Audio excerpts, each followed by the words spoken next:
भूसा बिकाय झुलनी लैलवालम भूसा बिकाय झुलनी लैलवालम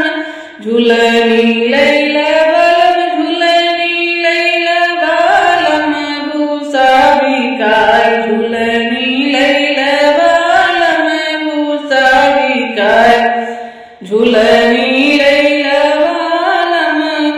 भूसा बिकाय तो बैल का खैनी भूसा बिकाय तो बैल का खैनी बैलौ बिकाय झुलनी लैलवालम बैलौ बिकाय झुलनी लैलवालम भूसा बिकाय झुलनी लैलवालम भूसा बिकाय झुलनी लैलवालम बैलौ बिकही तो खेती कैसे होई बैलौ बिकही तो खेती कैसे होए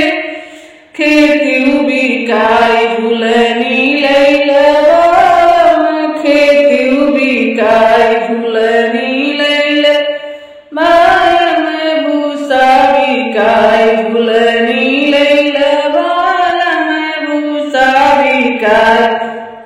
झुलनी लैलवालम खेती बिकाय तो लड़का का खैनी खेती बिकाय तो लड़का का खैनी लड़कौ बिकाय झुलनी लैलवालम लड़कौ बिकाय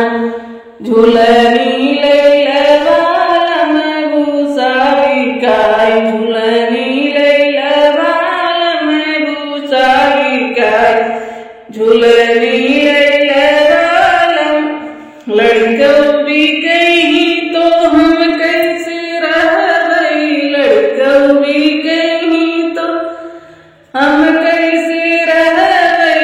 आपौ बिकाय झुलनी लैलवालम